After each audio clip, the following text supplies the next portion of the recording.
Hello everyone, thanks for checking into the channel and selecting the video. Today I'm going to be showing you a painting which is in my exhibition at Prema Art Centre in Uley, Gloucestershire in the UK, and this is forming part of the 43 painting collection which is going to be on show to the public. It's the first public show I've done for about 14 years, I think it is. Don't do many these days, to be honest.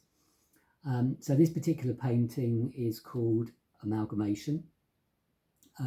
This is a painting, the style of painting here is a style that I've got quite well known for over the years. I started doing it probably back in the late 90s. So if I zoom in, I'll give you a closer look at what I mean.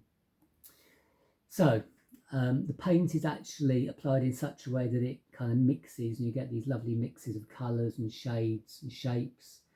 It's not pour done on, it's done with a brush, a very small brush. It does take quite a long while to do. So you can see you've got the detail in this, hopefully, and it has got a texture to it. If I turn it to the light, there you go, you can see the texture just coming in there. It's got a very high gloss finish on it. It really does turn into a very shiny, bright, unusual painting. So this particular one is done on board, so it's on a purpose-made board here. It measures 10 inches by 10 inches, I'm going to say. I'm lying actually, it measures 12 inches by 10 inches. It's a nice solid board. The edges on this particular one are blue, and the edges actually fade from light blue to dark blue. I don't know if that's going to pick up there. Yep, there you go, you've got your lighter blue and your darker blue, and that just replicates right the way around the edge there. So I supplied with your fittings on there, so it's ready to hang straight away when you get it. Don't need a frame, you just pop it on the wall. Could frame if you wanted to, but most people don't worry. Nice little size this. Most of the work I do, it's fairly small size compared to other artists, but I tend to sell work to basically people like you and me, just live in ordinary homes that haven't got huge walls and really high ceilings and such like. That's why I sell them, really, because they don't take up a lot of space. If you've got the luxury of space, which is great, then you can build up a collection. You can have perhaps build up an art wall for yourself and enjoy them all together. But basically, it's whatever works for you, really, in your circumstances. I do much bigger versions of these. I mean, much bigger versions of these. Probably like a metre square, something like that. But most of the things that kind of size, I just do on a commission basis, as they are very time consuming and they're at the higher end of the range. Although compared to other people, I still think my work's competitively priced. Everything is a one-off. No paintings are the same. I don't replicate anything really, and I don't do prints. So maybe I should, maybe I shouldn't. Doesn't really interest me, to be honest. I'm a very uncommercial commercial artist. I just do what I want, basically. And I think one of the reasons for that is I spent all my career working in offices and such like, doing things like having quite a regimented work life.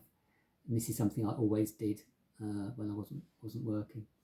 So I've been painting like this for about, well, it's going to be 40 odd years now since I sold my first painting.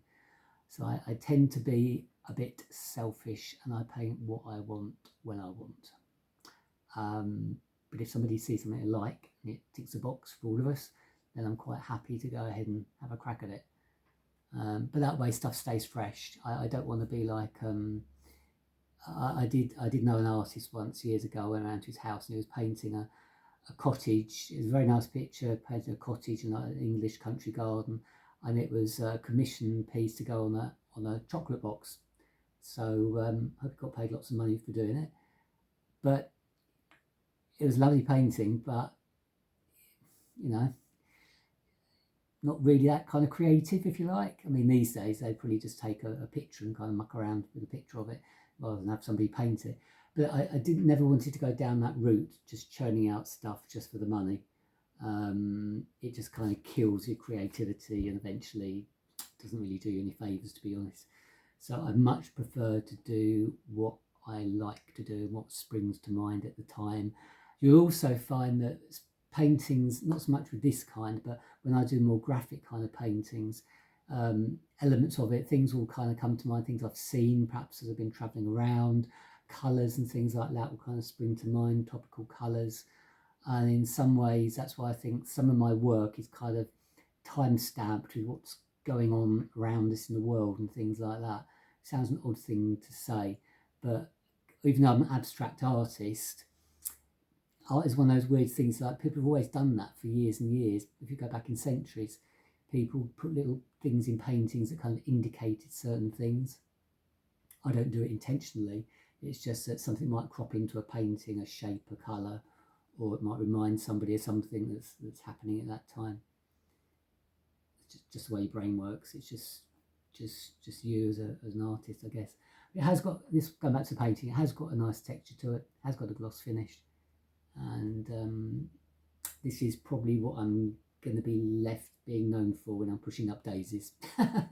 Amalgamation paintings, this is a nice example. So there we go. The details of the exhibition below. You can follow me on Instagram and Facebook. Just look me up, you'll find me floating around there. And I tend to use those couple of platforms quite a lot. So thanks for your time. If you like what you've seen, please check out my other videos. Feel free to share them, and I shall see you in the next video.